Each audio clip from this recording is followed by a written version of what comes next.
Today, I'm going to talk about my bald experience. So, I've been bald now for a long time, more than 10 years. I just decided at some point this hair is too much, and then I just decided I don't need no hair. That's it.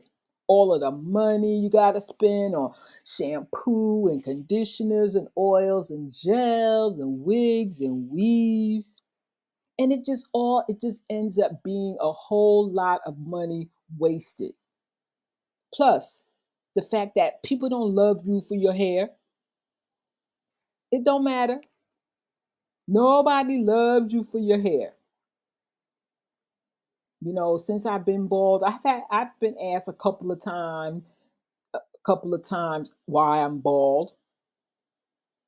And I'm bald because I chose to be bald. Unlike people who are bald because they have cancer, a lot of people are bald because they have alopecia. So I know I don't have alopecia because hair will grow on my head.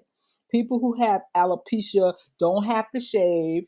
They just hair will not grow anywhere on their body from what I understand. So I have to shave regularly, sometimes daily, but mostly every other day, every other day to keep the hair from growing. And I don't like it when I feel hair growing on my head.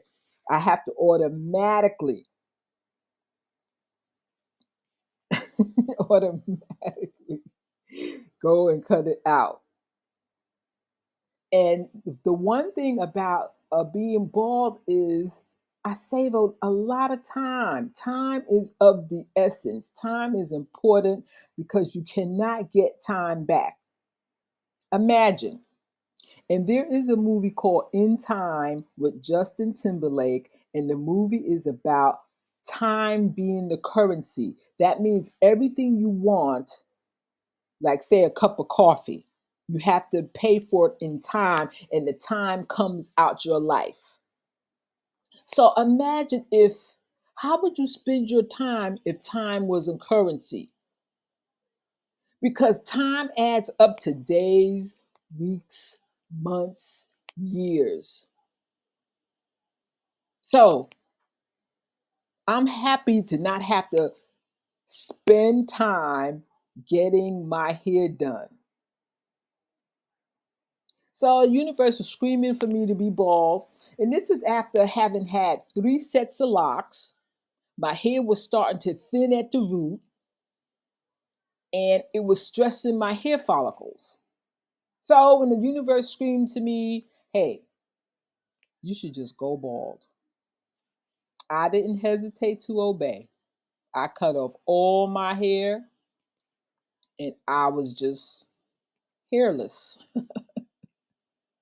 Once on a plane, a black guy. And I understand now, today, that black men, their biggest fear, one of their biggest fears is to be seen with a bald woman. They do not want to walk in public with a bald woman. And I know that's true. And there are men like that. Still, I've been given compliments.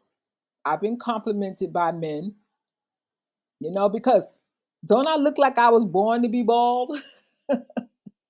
And I had enough hair.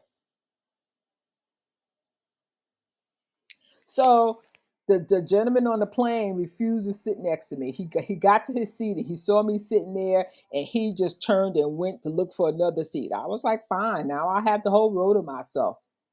I didn't mind at all. I did not mind at all.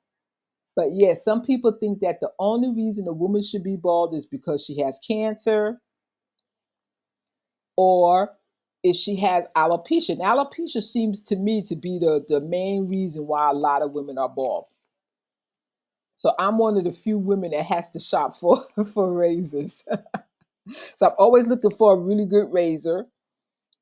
Lately, Harry had been a really good quality of razor that does what I need it to do. And yeah, because people don't love you for your hair, why do you have to go all out and all the time be worried about hair, worried about the hair doesn't make the person, having hair doesn't make you a nicer person. It doesn't make you more lovable. It doesn't make you more anything. So, for the fact that it saves me time and money, two really good reasons to not be bothered or want to be bothered with hair. And that's why I have chosen to be bald and to stay bald. Plus, hair is hotter than hell. And that includes wigs, weaves, extensions, anything that you have to add it to your head makes you is a reason to not have hair. And then when you go through that thing called nuclear fusion, which is what I call it, you really don't want no hair on your head, even in the wintertime. It could be cold, cold outside, but I am going to get so hot that having hair just kind of makes me crazy.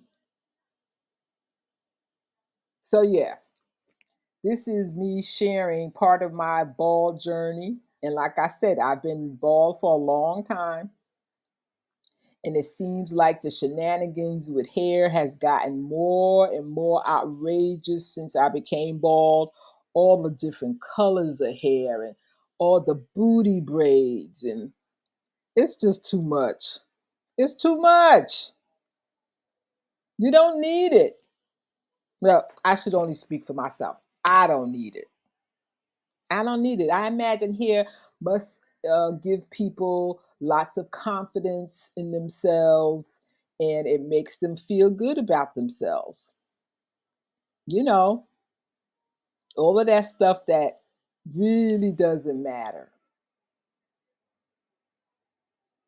When I first became bald, I was living in New York City, and even in New York City, people was looking at me askance, and I was getting angry looks and all type of things.